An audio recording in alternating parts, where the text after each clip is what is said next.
Once again, my name is Larry Taylor. I'm the managing partner for the Johnny Cochran Law Firm here in Texas. And welcome to our second segment dealing with the First Amendment. We have a great panel for you today. I am going to remind you that after this session, if you hit the next session, we'll conclude with some remarks about this particular event and some important information that you don't want to miss. And so at this point, I will turn it over to my good friend and probably the smartest person that I've ever met in my entire life, Sarah Guidry. I thought you were about to say Nikila Johnson. So we're going to have you kick things off, and we're so pleased that you would take the time to be here with us. Ms. Attorney Johnson is legal counsel to the Cochran Firm, Texas, and Houston Law Group. Her areas of practice include civil litigation, employment discrimination, criminal law, police brutality, and excessive force. And when I was looking to find the perfect person to be able to explain the rights of protesters and kind of give us some know your rights guide and tips, this is the name I come across as the expert. So I'll turn it over to you, attorney. Thank you, Sarah. I appreciate that. I'm very happy to be here today. Just want to mention that I'm a proud graduate of TSU Thurgood Marshall School of Law. I graduated in 2008. It's kind of hard to believe I've already been practicing for almost 13 years now. The time really did go by pretty fast. I also want to thank Larry Taylor for having me. He and I were actually classmates in law school. And also a special hello to Dean Wheaton. Mr. Wheaton was my torts professor, and I also worked as his research assistant when I was a student there at Thurgood Marshall School of Law. I'm going to go ahead and get started with my presentation today because I only have about, well, actually, I think they changed that. I have a little bit more time than I thought before, but what I've done is I prepared a slideshow that I want to share with you all because I think the best way to talk about and to demonstrate the disparate treatment of minority protesters is through pictures. You know, we've all been sitting at home working for the most part due to the COVID pandemic, and we've seen what's been happening in the news for the past year or so with the protest, primarily sparked by the murder, what I consider murder, of George Floyd. And so I'm going to start with my slideshow, and then I'll go into some tips on protesters and your rights and what you need to know about protesting. Oh, sorry about that. Let me turn this phone off. Okay, as Ms.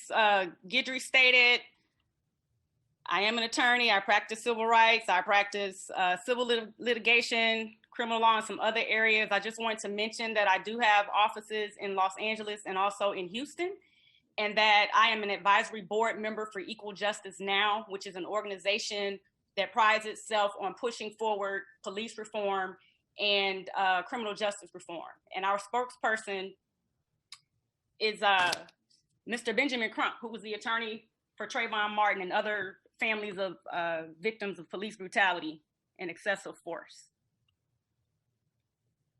This is a quick study of disparate treatment of minority protesters throughout U.S. history.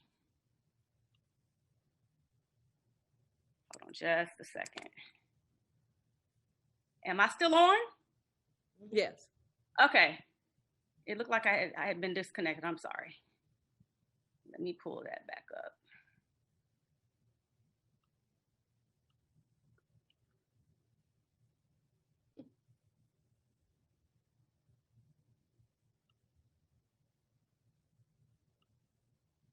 And while Nikila is pulling that up, I'm going to go over some brief announcements. Here, I'm back now.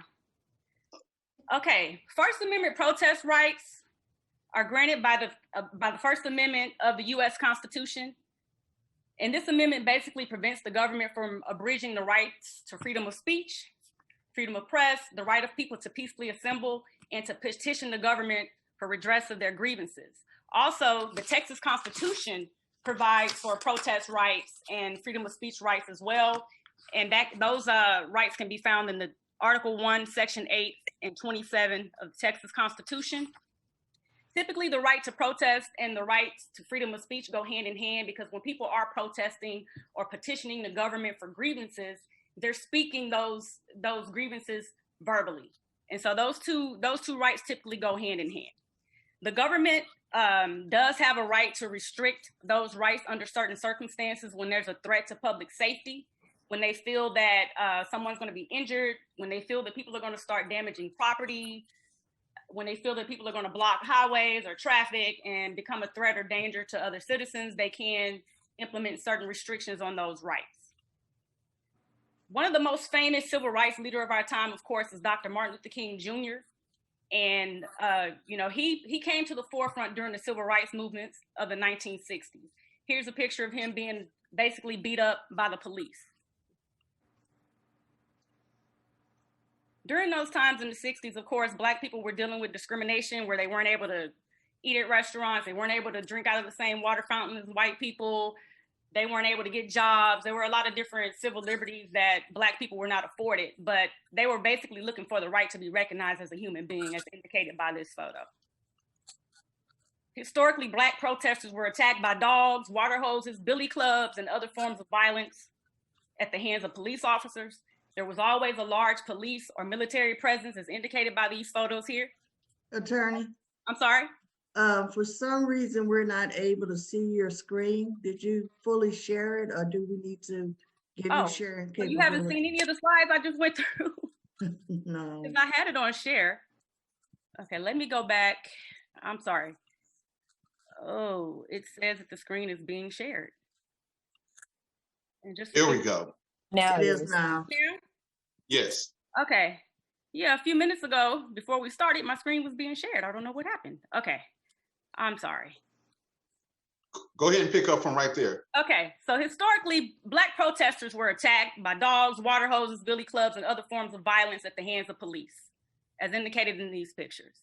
Another popular protest that occurred during those times, or back in the 50s, of course, everyone is familiar with the Montgomery, Alabama bus boycott, which started due to Rosa Parks being arrested after she refused to give up her seat to a white man on the bus.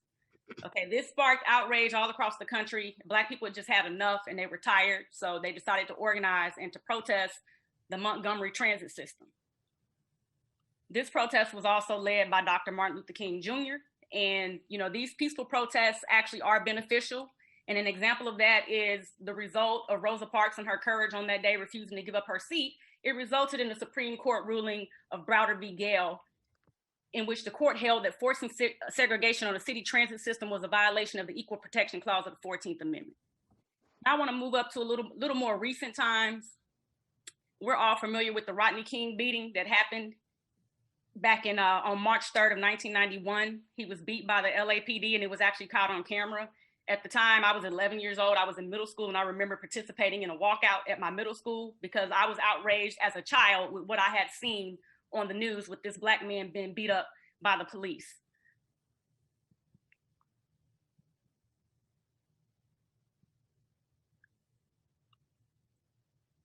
The 4 officers who beat Rodney King were acquitted. And it caused riots in LA and it caused protests all over the country.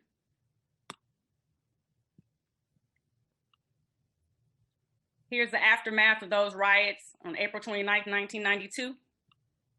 And we can see during that time, there was a strong military presence there to try to contain the protests and or riots that occurred during that time. Now I want to start talking about this modern day Black Lives Matter movement that we've all seen. I personally believe that that movement was sparked by the death of Trayvon Martin. And, you know, everyone knows he was killed by a racist vigilante on February 26, 2012 in Sanford, Florida. He was a teenager walking to the store to go get some tea and Skittles for his brother. And unfortunately, some racist guy spotted him walking down the sidewalk and decided that he wanted to go and confront him. Although he was advised by the 911 dispatch not to go outside, he approached Trayvon Martin and of course was carrying a gun. Trayvon Martin fought for his life and unfortunately he was no match for a violent racist man with a gun. Following that, we had the issue with Eric Garner being killed by the NYPD. He was held in an illegal chokehold on July 17th, 2014. During the time that he was apprehended, he complained several times about not being able to breathe. and onlookers begged the police to release the chokehold because Eric could not breathe. However, NYPD continued this illegal activity until they killed Eric Garner. So this sparked protests all over the country once again, where people were just tired of seeing Black men being abused and killed by police officers.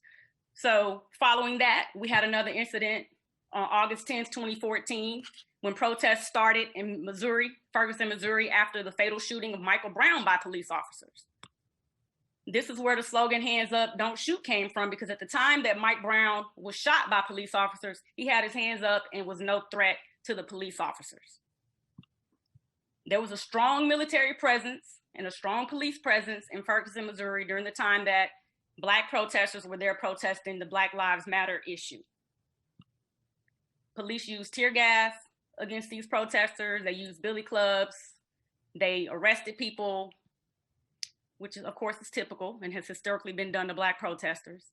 And the results of those protests eventually turned into riots because of the rage and the fury that people were feeling in that town of not being heard and not being recognized as a human being, or, you know, being treated equally. Moving forward, last year on February 23rd, 2020, we all learned about Ahmaud Arbery being brutally murdered by vigilantes while jogging near Brunswick, Georgia. And this kind of started an uproar and a boiling in everyone. Of course, protests occurred. And then I think the camel that broke the straw's back was when people witnessed George Floyd being murdered on national television. When we all witnessed Derek Chauvin there with his knee on his neck. And I know this photo may trigger some people, it triggers me, but I think it's important for us to address these issues head on. We all watched as he was killed, as the officer had his knee on his neck for 8 minutes. And as one of the presenters earlier today mentioned, he looked into the camera of the onlookers and stared right at him and basically was like, "What are you gonna do?" You know, again, the onlookers begged the police officer, Derek Chauvin, and his 3 counterparts to get up, you know, to let Floyd go. Floyd also said, "I can't breathe. I can't breathe," man. He begged for his life. He pleaded for his life for 8 minutes. And we all watched that on national TV. And of course, you know, allegedly he used a $20 bill while trying to purchase some goods at a convenience store. There have been some reports that that $20 bill was indeed a real $20 bill and wasn't even fake to begin with. For some reason, that story, it just kind of was buried after the protests and everything took off. But again, Floyd was murdered by this police officer who is now out on bail. This started a bunch of protests all across the country. I mean, droves and droves of people came out, even during a pandemic, risking their lives and their safety to protest the importance of recognizing Black people as human beings and not killing Black people for minor infractions. So, you know, people had had enough. And people of all backgrounds came together to protest this murder of George Floyd. Black people, white people, old people, young people. I think for the first time, the general population in America realized that there's an issue with police brutality against Black people in this country. And I think people were forced to pay attention because everybody was at home. Because of course, this has been going on since Black people got to this country, you know, but of course now with the inventions of the cell phone and with the camera, we now have more evidence of how police officers treat Black people and also Latino people who are abused and beaten by police on the regular. So, you know, this infuriated a lot of white people too, who this doesn't ordinarily affect, because you can't be human and not be affected when you see something like that happen. So the country came together to protest what's been happening all across the country with police brutality and excessive force. Just want to talk a little bit about the Black Lives Matter movement / slogan. And when I touch on this, I'm not speaking about the organization itself. I'm speaking about what Black Lives Matter means. A lot of people are offended by the slogan because they feel that it excludes certain people.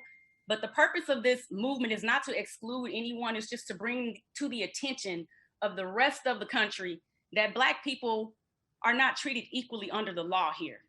And that we want people to know, hey, we're human just like you. We matter just as much as you matter. these are all, you know, a part of being Black in America. A lot of us who are Black have been stopped. I know myself personally, I've been stopped by police for no reason. I've been accused of having guns and drugs in my car. And I'm an attorney who's been practicing for years. You know, I was racially profiled. And it wasn't until I pulled out my bar card that the officer let up on me. And I told him, I'm a lawyer. I'm a law-abiding citizen. Why am I being accused of transporting drugs and guns? It's ridiculous. So, and I know a lot of us have these same stories. You know, I have a Black father, I have a Black brother, my mother, my sister, all of us have been harassed by police multiple times. It's a common occurrence. It's something that you just prepare yourself for when you walk out of the door, and you hope that when you know, that you do get a chance to come home at the end of the day. Because when you're out there, keep in mind you're at the mercy of whatever police officer you may encounter that day. Attorney Johnson. Yes. If you could, for the essence of time, could you tell the attendees a little bit about the article that you wrote for the Legal Examiner? Yes, the article that I wrote basically just addressed protesters' rights and what protesters need to know about their rights to protest. Number one, the right to protest is not unlimited. So you do have restrictions on where you can protest, meaning you have to protest in public places, because the US Constitution and the government's prevention of being restricted as far as those rights are concerned only applies to the government. It does not apply to private citizens. So you can't go and protest on someone's private property. You can't go, you know, into your neighbor's yard and protest. You have to be somewhere in a public space, like a park, a public road, a public street, places of that nature. Sometimes you are allowed to go and actually protest at universities as well, because those have been designated as places where people can exercise free speech as well in certain circumstances. But when you protest at a university, you're only subject to an intermediate level of protection. You don't have the full protections that you would have if you were in a genuinely public space, like a public park or a public sidewalk. The other restrictions are the government can impose curfew restrictions if they feel that protesters are being out, being rowdy, and they can become a threat to public safety. So they are allowed to say, hey, you know, you have to leave at sundown. And if they are going to impose those type of restrictions, they have to alert the protesters, give them reasonable notice that, hey, at 6 or 7 o'clock, you guys have to leave. They have to give them an open route for leaving and give them a reasonable amount of time to exit the place before arresting or approaching them in that sense or in that manner. Also, when it comes to the content of what the protesters are protesting about, the government cannot limit the content of that speech unless it's a narrowly tailored limitation or ordinance that meets the compelling government interest. So they can't tell you, hey, you can't protest about this or that because I don't agree with your viewpoint. They have to give both sides an opportunity to voice their concerns or whatever, you know, the issue may be. The other thing that protesters need to know is that if you're approached by a police officer, try your best to comply with the police officer. Don't become combative. They can pat you down if they feel like you have a weapon or something on your body. So just remain calm and let them pat you down. They can't do a full search. If you have any concern about whether or not you're being detained or arrested, you do have the right to ask the officer, am I under arrest? And if you're not, then you let them know that your First Amendment right protects you and that you should be free to go. If they don't let you go, then you tell them you would like to have an attorney present before you speak or answer any questions. Again, don't become combative. Don't lash out at the officer or anything like that, because then you may find yourself facing a charge of disorderly conduct, of assaulting a police officer, those types of charges, and you don't want to collect those type of charges. So the best thing to do is just be patient, listen to the officer. If they tell you to leave, leave, disperse. And then if you feel like your rights have been violated, contact your attorney or contact the ACLU. The American Civil Liberties Union, they have a very good article on their website that I recommend everyone go look at if you have any questions about what your rights are as a protester. Other than that, I mean, you can pass out pamphlets. You can do all of those types of things as a part of your freedom of speech and your right to protest. Now, if you are going to be meeting in a large group that requires some assistance from the city, you may have to apply for a permit. And the city is allowed to charge you a fee for that permit. it can't be an excessive fee that's going to prevent you from protesting if you're someone who's indigent, but they can charge you a reasonable fee for having to send staff out there to monitor the protest. The other thing is, when you do apply, they can't make you wait for 10 or 15 days before they give you the permit. They have to give it to you within a reasonable time so that they don't abridge your right to protest or to organize. I think that's pretty much it as far as like the basic rights that protesters need to be aware of. Also, one other thing, they can set up buffer zones during protests to prevent counter protesters and protesters from clashing, just to make sure that the public is protected. One other thing to note is that if you're a non-citizen, you do not have the same protections as a citizen has due to the Patriot Act that was enacted after September 11th. So you do have to be careful with your activities because you can be monitored and surveillanced. And also if you're seen engaging in some type of conduct or activity that may be seen as a domestic terrorist act, then you will be penalized to a much larger extent than a US citizen. That's pretty much it on those basic rights. I want to get back to my slide real quick, if you don't mind, and I can move. Well, Nikila, before you do that, what we want to do is, because we have so many speakers today, okay, I'm going to turn it back over to Sarah, and then we'll come back if time permits. They'll be able to get. The only thing I wanted to show really was the difference in how white protesters are treated compared to Black. So, you know, if time permits, I like to go through that. If not, these materials are provided in the symposium material, so you can probably look at them there. And let us do this, because I think that once we have the other speakers speak on that, talk about their experiences, that we can come back and that'll tie in real nicely. Okay. So at this point, Sarah, you're on mute. I want to go ahead and introduce Professor Sabino Sanderford Walker. Professor Walker has done some incredible work in terms of documenting the student movement here in Houston during the Civil Rights Movement. And Professor Walker has with her one of the protesters from that time. I'm going to allow you to go ahead and introduce her, and I'm just going to say, welcome, Dr. Watson. Thank you. Thank you. It is an incredible honor for us to be here and for me to sit next to this pioneer, this icon that many people really don't know her story. And about 20 years ago, I was determined to start telling this story because it is an undertold story, and it is a story that really deserves to be told. But I'm going to, first of all, I just want to pull up this photo. And I want you to really pay attention to this photo. This photo right here.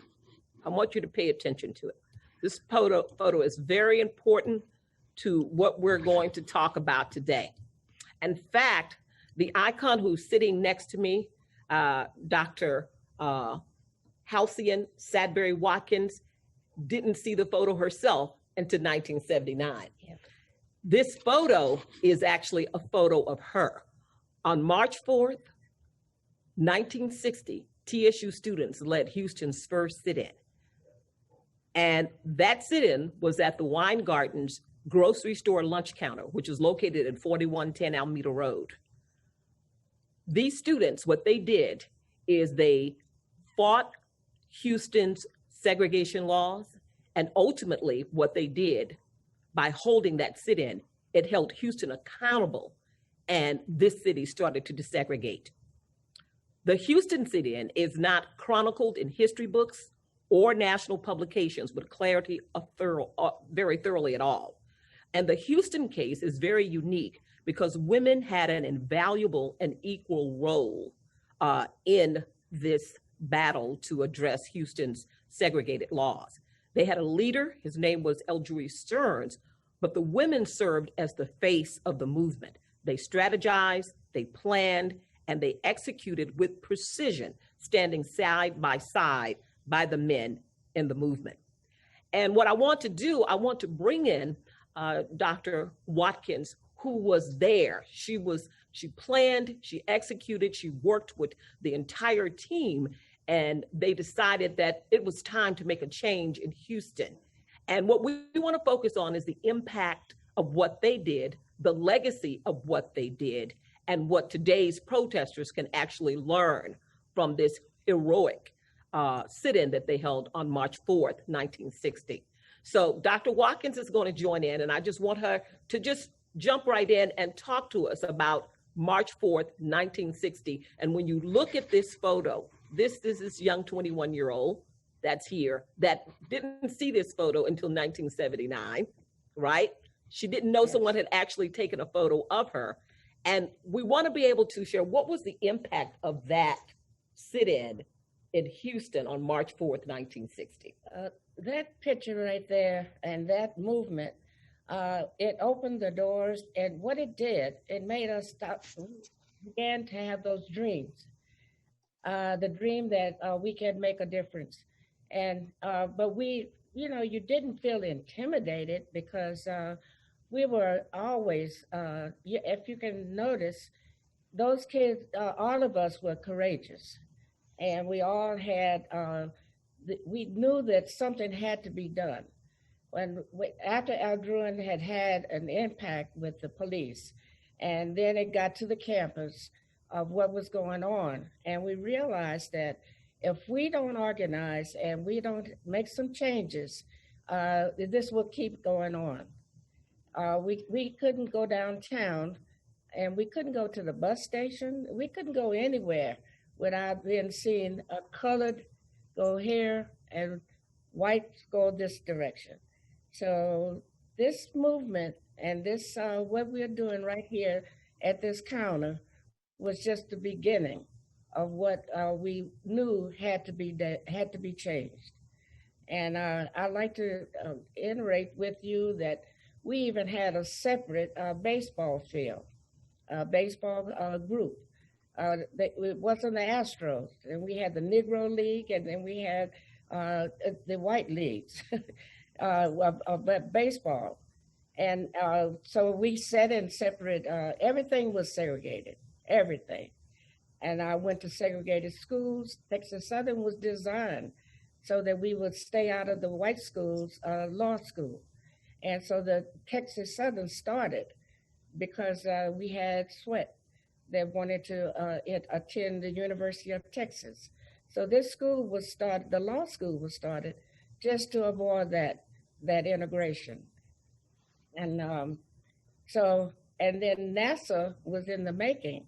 There was talk of this, so our math department became very popular because we had some strong, very strong math students, and they were recruited for this program that they were developing for the research that was going to be needed and the mathematicians.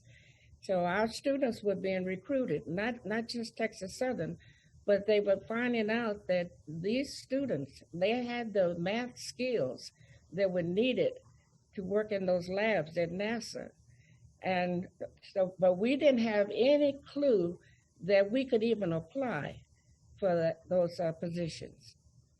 But it was through these protests, and it started at the lunch counter. We decided we'd start at the lunch counter, and then we moved on. And from there, we went downtown.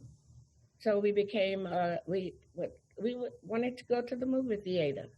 So we protested on Sunday afternoons. We dressed up, went downtown, stood in line, and we got tickets to go to the movie. We didn't go upstairs like we usually do. We went downstairs and took a seat. And we would, I mean, these are the things that we did. We went to Walgreens down on Main Street, and then we were told that we were not to come, we could only come in and pick up toiletry or whatever, aspirin, but we could not come in there and eat at the little counter. Later on, we found out that all the stools were removed, and even the little small tables that they had, so that everybody had to stand if they did get served. We recognized that it was no longer going to be the thing of the day, that you go in the back door and you drank from a separate water fountain, or you could not eat. You could serve the food, but you could not eat the food in the restaurants. And an incredible legacy of that movement, what it did, it instilled confidence in you that you could become a veterinarian. Oh, yes. And so you became the nation's 4:00. 11th Black veterinarian. That's very correct. And a Black woman veterinarian, because women were not being admitted to veterinary schools. Texas A&M did not have any women at their veterinary school. But from the courage and the feeling that I had accomplished something and that we could move on, what I did, I went to Texas A&M to apply for veterinary school. I had gotten my degree from Texas Southern in biology major, and I felt that hey, let me go ahead and let's see if I can go to veterinary school. I'm from Bryan, Texas, and College Station's right there. And I was ushered out of the dean's office and told that I would not be the first woman, nor the first, not a Black person was going to go to that A&M veterinary school. So I was ushered on around to Kansas State University. One of the faculty members at A&M got wind of my trying to get in, and he called my parents and recommended that I go to Kansas State and take pre-vet courses. And then Tuskegee, they called me and said, did you want to come to Tuskegee? And that's where I got my veterinary degree. And I'm the 11th Black woman to become a veterinarian. And I'm very proud of the route that I had to take to get there. And finally, what we want to be able to share with you is what today's protesters can learn from what they did on March 4th, 1960. The best thing I can recommend is to make sure that you have a passion for what you're doing and you understand why you are protesting. Don't just join the group because they're marching down the avenue, marching in the park or somewhere. Don't just join it. Be sure that you know why you are joining. And the people that are leading these protests, let's organize. Let's make sure that, as it was stated earlier, there are some rights that you have. So make sure that you know what those rights are. And if you are marching as a group, then you will recognize when the hecklers or some of the people that are just there to try to join in. So you can have people that kind of screen them out so that they don't result to those violences that take place, the destroying of property and what have you. The real protesters are not there for that reason. So let's be sure that we are organized and we know why we're there and we are staying within the guidelines of a true protester. And finally, I'd like to say one of the greatest legacies was the Civil Rights Act of 1964. Collectively, Texas Southern University students and students at HBCUs played a major role in that particular act being passed. Thank you. Thank you. Thank you, both of you. Thank you so much. And I really want to say thank you for sharing the comments about not just being part of the people who are out there marching, but knowing why you're marching. I would like to now go ahead and I'm going to introduce each person individually. But we're going to hear from 3 protesters and an executive producer for Say Their Name podcast, who has interviewed multiple families who have suffered the loss of a loved one or had a loved one injured through interactions with the police. So I'm going to start with Chris Colbert. And Chris, please share some of the things that you've learned by meeting with families. No problem. And, thank you for having me. Thank you for allowing me to speak on these families' behalf. I'm humbled to be on this stage with everybody here, as well as the other panelists today. I'm going to share my screen here. All right. So yes, we worked on this podcast series called Say Their Name, which I'm executive producer for. It's all around highlighting stories around unarmed Black people who have been killed by police or assaulted by police, and really looking around the country at what has happened to these families, but also first and foremost, who were these individuals? What was their life like? What was their sense of humor like? What was their life trajectory before their life was either taken away or was put on this different path because of what happened with an officer? And all of these individuals being unarmed when they were assaulted and or killed. And so, as we did this series, one second. As we did this series, we thought it was important to talk directly to the families because they're the ones who truly know these individuals. They're the ones who are going to give us a different perspective than we hear within the current media landscape where we just take the police narrative. So I really want to touch on a few different families here, but you can also go to the gallery and check out some of the other material that we've presented for you today to just give you an abridged version of what these families have been through. But at the same time, I do encourage you to go check out our podcast, Say Their Name, because it also gives a more full breadth of who these individuals were and what these families are facing. But I want to highlight Caldrick Donald here, who was killed in Gretna, Florida, a small town outside of Tallahassee, Florida. He was experiencing a mental health situation when his mother called police just to come and help him take his medication.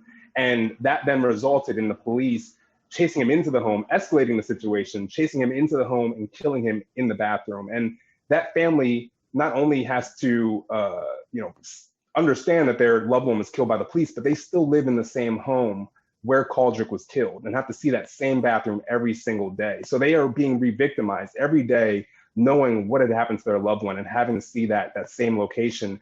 And meanwhile, the officer who was never fired, never indicted, still works in that very small town and continues to re-victimize them by intimidation. This is an officer who had a track record in the community of harassing people physically and also verbally. And that officer is still on the force in that town. So, these are situations that continue to haunt these families even after their loved one is killed. I also want to touch on Sean Monterosa, who isn't actually someone that we covered in our series, but we've actually gone out from behind the series and now created a community where we are basically crowdsourcing ideas, resources, networks, to help impact these families. We're doing so on Clubhouse, the new social media platform, and we're bringing some of these families on to talk directly to individuals. So you can then ask them questions about what they're going through and actually find out from them how you can support them. Sean was killed just this past year as he was just getting done peacefully protesting on behalf of George Floyd. He's from San Francisco, but he was in Vallejo, California, protesting. And afterwards, he was killed by police. He was actually, hands up on his knees when police shot him and killed him. And in the months that followed, his sisters were actually arrested protesting on his behalf. So that family now gets re-victimized because now they're being put into the same system that killed their loved one. Then you look at this story of Robbie Tolin, who's been touched on earlier today, and I won't go as in-depth there because I know a lot of people have touched on it there, but Robbie was mistaken for stealing his own car, was shot in his own driveway in front of his mother, his father, his cousin, and that officer was never fired. He actually was given a promotion. And that's a situation where they're continuing to still deal with things, even though they got a Supreme Court victory. There's that of Artie Elliot, who, if you check out the gallery, there's some more information there, but he was handcuffed, hands behind his back, had a seatbelt on him in the front seat of a police cruiser when they opened up fire into their own car, claiming that he was pointing a gun at them. They had already patted him down. Again, his hands were cuffed behind his back, and they shot at him, I believe, about 19 times. And yet that family still fights till this day to try to get that case reopened. And, he was only stopped for a DUI. You look at Miriam Carey, which I think is important to bring up. We didn't touch on her in our series, but we are in communication with her sister, and we're going to be bringing her to Clubhouse, Valerie Carey. And many of you know this story, especially now, because she was killed outside the Capitol after making a U-turn in front of the White House. And the force that she was met with was nowhere close to the force that the protesters, the people mobbing the Capitol, were met with much less force than Miriam Carey was. And I apologize, I'm trying to run through quickly. I know I'm on time. I have one last slide for you, but I don't want to shortchange these families. So and then there's also Jamar Burns Hill, also known as Jamar Clark. Jamar was killed in Minneapolis, Minnesota, before Philando Castile, before George Floyd. And he was killed when he was just trying to help a friend into an ambulance. And the media, running with the police narrative that they put out immediately after, ran with this narrative that he was involved in a domestic dispute. And even after the woman came out to say that that didn't happen, and actually the prosecutors never spoke to her, and hence why would they run with this story? The media, the media story is already out there. And so now this family is not only fighting for their loved one, they're actually, fighting to get justice and fighting to clear his name. And the media never talked about the fact that Jamar actually had a lawsuit against the same police department that killed him. So, that's why it's important to understand and talk to these families and know their stories. And as was just said, you have to understand why you're protesting. And so this is exactly why. Thank you, Chris. Now I'm going to introduce Jessica Brown, followed by Becky Seal and Yasmin Davila. I had the opportunity to meet with them, and actually they spoke to some of our students in the right after the murder of George Floyd at the protest here in Houston.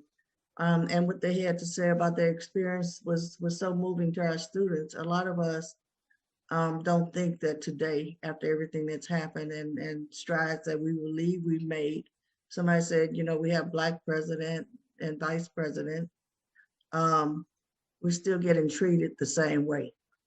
So Jessica, I invite you to go ahead and get started, and I remind everybody, please stay at under 5 minutes. And just to let the people who are in the audience know, you can actually see the full-length video of these young women in the exhibit hall, and you can hear the longer portion of their story. So I would like for you to give your story of your treatment and just what that impact has been on your life. Thank you so much, Attorney Guidry. So what we were really focused on as far as, being a part of this project, and we're grateful to be a part of, is not just kind of telling our stories, because as Mrs. Guidry said, we already have our stories out, but we wanted to kind of just let you guys understand the impact of our stories. You see so many countless interviews and documentaries about people who are going out protesting, trying to make progression in the recent millennium when it comes to police brutality, Black Lives Matter, and just the disparaging treatment of minorities. But what a lot of times we don't know are those personal stories of the people who are out there doing the footwork and what's really happening while we're out doing some of this work with protest. And as it's been alluded to, is we have not progressed very far.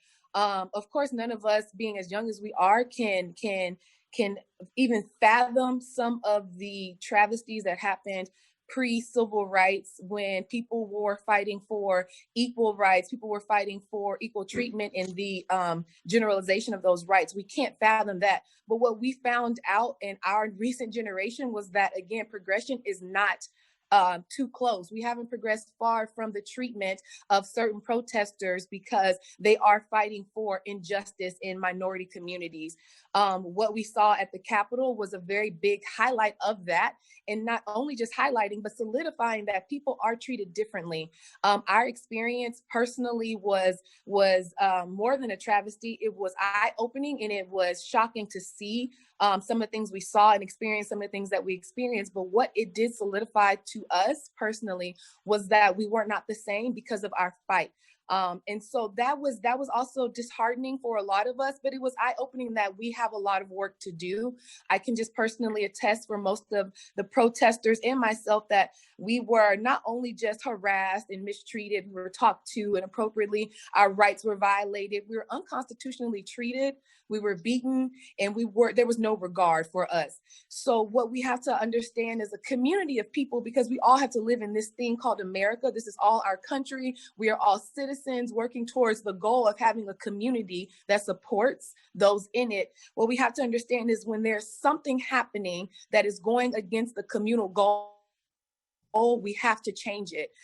Just to close, I liken it to, I'm a licensed psychologist, I liken it to what I might recommend to a client who's being abused by an abuser. How long do you let your abuser continue to hold force over you? When do you finally stand up and say enough is enough? As a community and as people, we've been abused so often and for so long that what the protests from Black Lives Matters and other people like us are trying to say is that we are tired of being abused as citizens in our country. And there's progression that still needs to happen.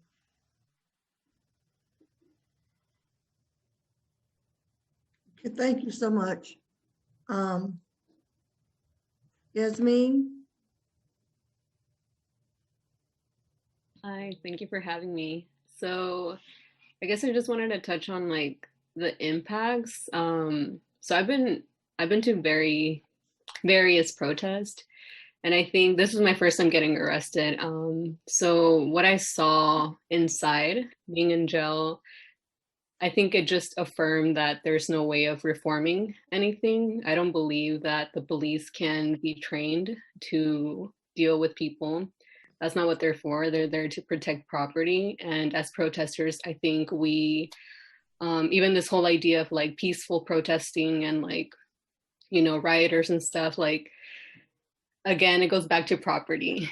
I think the whole idea goes back to you're hurting this building, you're hurting these values, rather than like looking at the reason why we were out there, which was that Black lives do matter, and trying to put that message out there. And I think I realized after not having slept over 48 hours, because they kind of threatened us by telling us that if we slept, we would be in the back of the line, which, you know, you don't want to be there, and just the way that they were treating you and stuff.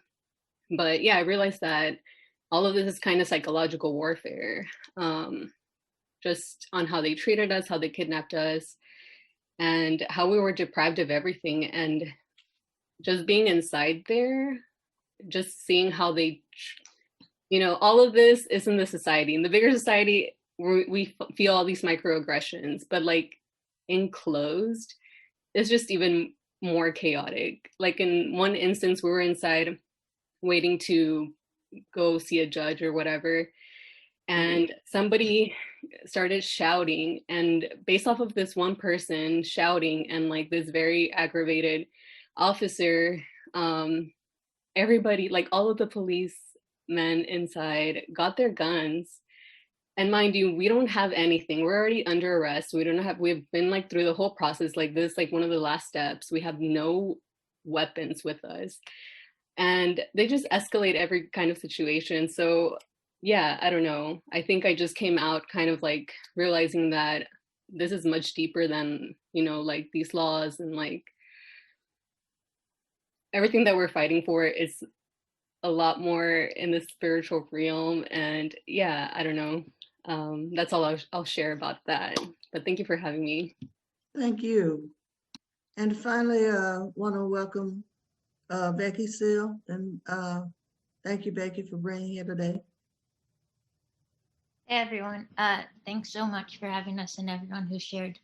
Yeah, I think people have hit on so much. The main thing I'd add as a takeaway from the protest is how hard it is to get the message out of what's actually happening, which I think we all knew when we went to the protests, that's been a pattern in American history, right? To hide the reality of how people in power are treating people not in power, especially Black people. But being at the protest, that was just and being arrested, illuminated in a new way. So while we were we were all arrested on the night of the biggest march in Houston, and so that morning, our police chief was walking hand in hand with George Floyd's family and other people. And that was our protest, right? That was the protest against police violence that our police chief was leading. And so that was acceptable. But when we stayed out after, even though it was totally peaceful, that became unacceptable. So I was arrested in a big group. We were all standing on the sidewalk. There was no warning to disperse. And then we were kettled in from both sides, about 50 to 100 people. And as we were being pushed into this tight circle, police out beating people on the edges, slamming people against a brick wall, we were sending videos, right? Everyone being arrested was sending videos to our friends. And at the same time, the police chief and mayor were on CNN talking about how peaceful Houston was and how it's so different. And that narrative just continued. And once they put that narrative out there, I don't think it ever, I don't think most of Houston still knows what happened during those protests. And to call it a peaceful protest, yeah, well, there was clear physical violence against the protesters. And then they arrested hundreds of people in the middle of a pandemic and brought us all to the jail, which was one of the known COVID hotspots. So, and then as Yasmin explained, so much mental abuse. We weren't allowed to sleep or eat or drink. People weren't allowed their medications. Everyone was arrested for minimum of 20 hours. Some people in there, I think, Jessica, you were there for 3 days. And we were all arrested. And then later, after a lot of pressure, all the charges were dropped. And they were dropped because they said there was no actual grounds for arrest. And the response to that was everyone patting the DA on the back and the police chief on the back and the mayor on the back, rather than the public or media questioning well, why did that ever happen in the first place? By dropping the charges, that the whole thing was erased. But everyone, still went through that trauma, missed work, missed paying their rent, and so on. So, I think that's all. Thank you.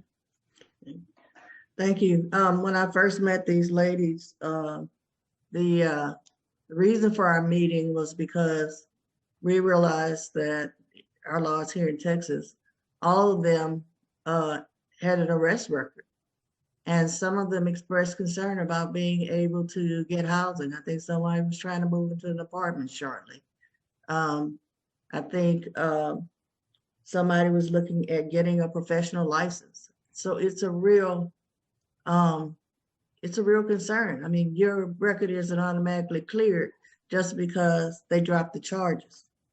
So the impact, the DA's, as far as patting on the back for dropping those charges, it still hasn't erased everything that's impacting the protesters. So we have to think about that. They faced the height of COVID and were with people without masks. And it's just very telling. And I think this kind of wraps up the session. I'm going to turn it over to Q&A. But I think this emphasizes the whole, the reason for this particular panel was to talk about how police use brutality against people when we're fighting against brutality. Something about that is just not right. So we need to look at changing the protections on the First Amendment and other things. So Larry, I'm gonna get off my soapbox before I go any further. I'm gonna ask a question or two, and then we'll start working on the wrap up. We have a question here that says, the bulk of the information provided in the reform effort awareness often includes a disproportionate level of content which identifies the plight of oppression. In light of such, to what extent should reform effort awareness include information that highlights the use of effective remedial strategies? And I don't know if anybody wants to take a shot at that, or what your thoughts are about. Take a shot at it as an attorney. Okay. Earlier, I was watching the panel, and what was said was, in order to address a problem, you first have to admit that it exists. You have to recognize that it exists. And the problem in America has been that America has failed to recognize the problem with racism in this country, the problem with white supremacy, which is embedded in the fabric of this nation. And so, because this system has existed for so long, people have been disenfranchised for so long, it's going to take a long time to restructure and rebuild that system. You can't talk about prison reform without talking about providing jobs.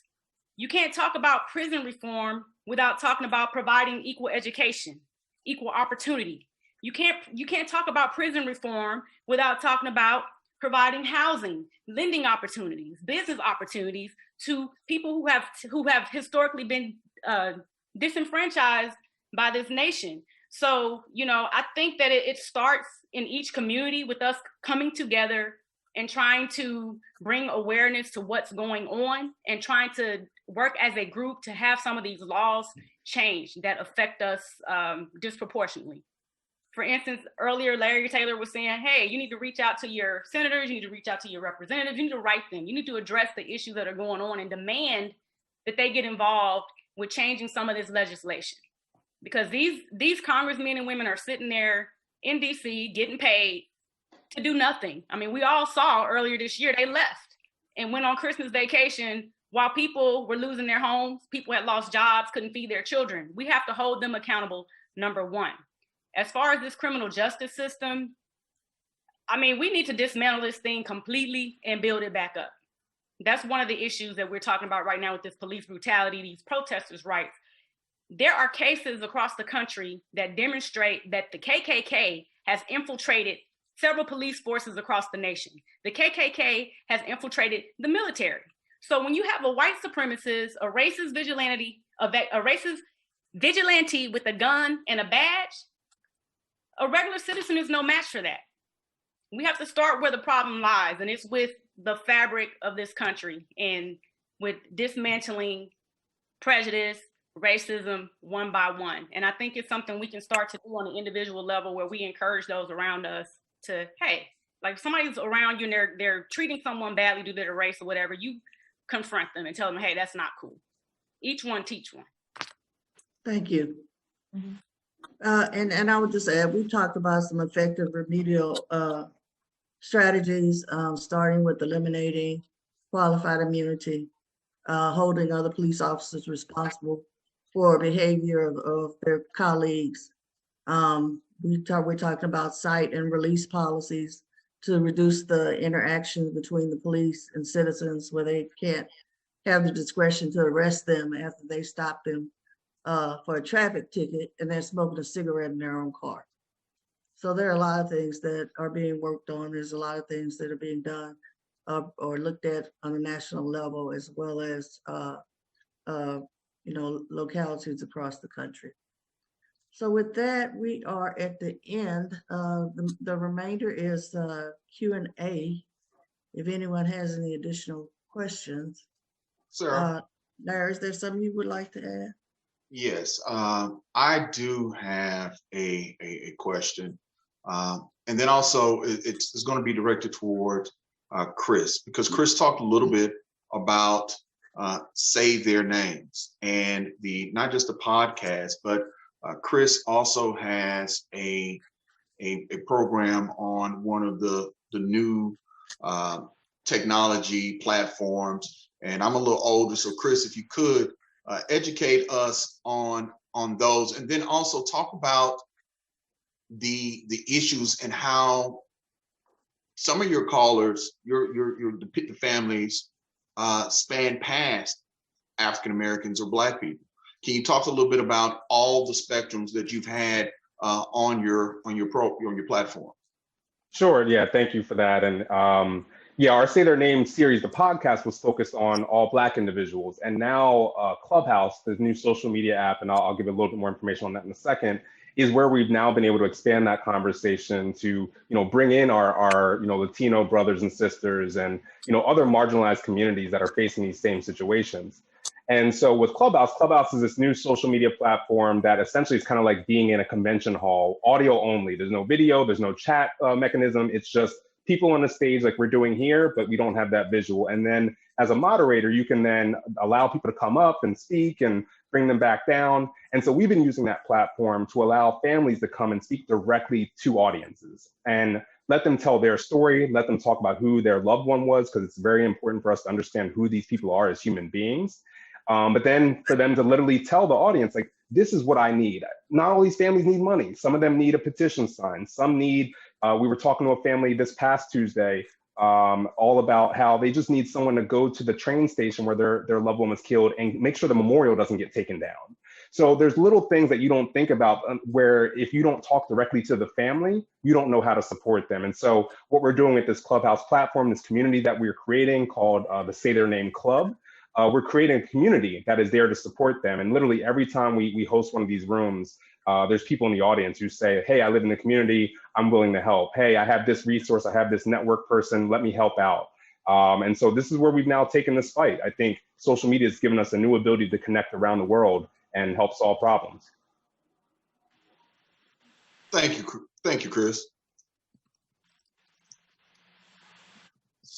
Now there was a mention earlier on about the difference between how the protesters in the months of the Black Lives Matter protest after George Floyd were treated, and how the members or the individuals that stormed the Capitol were treated. And I would love to hear Dr. Brown talk about how she felt when she marched, and then looking at the disparity of, or the difference between those who went or put siege onto the Capitol. Dr. Brown, Jessica? Can you hear me? Yes. I'm sorry. Well, personally, we weren't too, well, myself particularly, I wasn't too shocked or alarmed, because as we've talked about and had mentioned from, participants here, like, it has been so systematic that protesters of any type of resistance against systemology that keeps certain things in place that have run our country for so long, anybody that goes against any type of traditional Western systemology, which Western really equates to white supremacy, and not just white, elite white supremacy, anyone who goes against that type of ideal is always going to be met with extreme force. We saw it from the Reconstruction era, when you had Black townships who were thriving more than any other time for any other type person at that time, who had their townships raided, and the first true riots were created. From that moment on, from the civil rights to Black Panthers to any group, you can look at even hippies in the Vietnam War. If it is something against the systemology of white elite progression, you are going to be met with force. And that means we don't care about you, you don't matter, and you're going against my agenda. And I think a lot of the problem is the fact that we don't highlight that ideal, like Attorney Johnson was saying, with us putting so much emphasis on the plight of oppression when we're talking about reform effort awareness. It is because the plight of the oppression is wrapped up in that reform effort. The reform effort has to come because you have to stop oppressing us through your laws, your legislation, through your through leaders, through ways that have been used to keep minorities and other different disenfranchised people down. You have to stop coming against us. And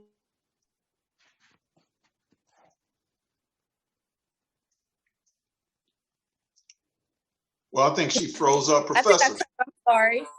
Oh, I'm sorry, but we need. That's no problem. I'm so sorry, but we need the highlight on that oppression, because systematically that is why we are continuing to have the practices that we're having in our country, like what you saw with the Capitol Hill invasion. Those people were not going against the white elite supremacist systemology, so of course they're not going to be attacked or met with the force that others who are going against that systemology are met with. You are going to continue to see what we saw back in the 60s, because we're still living in the same systematic oppression. We really are. The only difference is they are now enforcing laws that they were really supposed to enforce back in the 60s. Brown v. Board happened in 1954, but you still had children, even in our own city in Houston, who weren't able to integrate into Houston schools because we weren't enforcing laws. They were there, but they weren't being enforced. So the problem is, how much more different is what we are living in today? We have laws and all kinds of things enforced to protect us as citizens. We thought our constitutional right protected trusted us as citizens to protest that day, but we were still met with unconstitutional force. Our families still didn't know where we were for past 24 hours after arrest. We didn't know where we were. So, I mean, again, if we don't highlight the fact that that systematic protection for elite persons is why and how our country is run in all kinds of systems, from education to legal processes to assistance from government agencies, all kinds of immigration. If we don't look at and start coming to terms with the fact that our country has been built to protect elitism, we're not going to protect the true people, or not the true people. We're not going to be protecting all citizens. That is why you have citizens who feel so emboldened and feel so entitled to go off and do what they did, because they know as long as I'm supporting this elitist idea or ideal, I'm protected. It is the same thing with that blue badge of silence. That is why Black bodies still lay in the street, because I am protected under this shield of elite supremacy that created me. Because let's not forget, in the slave codes, that is why you created these slave patrols, i.e. police officers, who are still taking us away in paddy wagons. That was why they were created. So I am still operating in my systematic function. I'm just now doing it in 2020. Dr. Brown, thank you very much. And I want to make sure that we give an opportunity to my friend, Sarah Guidry, to talk about the Earl Carl Institute and ECI and what they do and how they work with individuals like Ms. Seal, Mr. Villa, and Ms. Brown in making sure that we make changes. And I want everyone to understand that the comments that Ms. Brown has just made is the exact reason why we're here. This is not a platform where we will just be talking and it will be words in the wind. This is actually a symposium to put together action that is taking place. If you continue to stay in contact with this platform, you'll be updated as far as that's concerned. And before Ms. Guidry speaks, I'll be coming back, so don't go away, to talk about the CLE credits and how you can get credit for being on today's webinar. Ms. Guidry? Thank you, Larry. And I want to thank Larry for giving us the privilege of being able to work on producing this particular very important discussion and conference. The Earl Carl Institute, as I said earlier, is a research, writing, and advocacy think tank at Thurgood Marshall School of Law, Texas Southern University. We work on bringing about systemic change through legal representation, community education, policy advocacy, and research and writing. And we've been very much invested in looking at transformation. We talked about things about, a lot of times I'm in meetings and they talk about training. Let's get all the police to have implicit bias training. I think that we've learned over a few years that racism is real, that racism is loud, and that we saw it come back the moment a Black person took leadership of this entire country. So it's not going to just be training and trying to change people's hearts and minds. We need to do that. But it's going to be working on real reforms.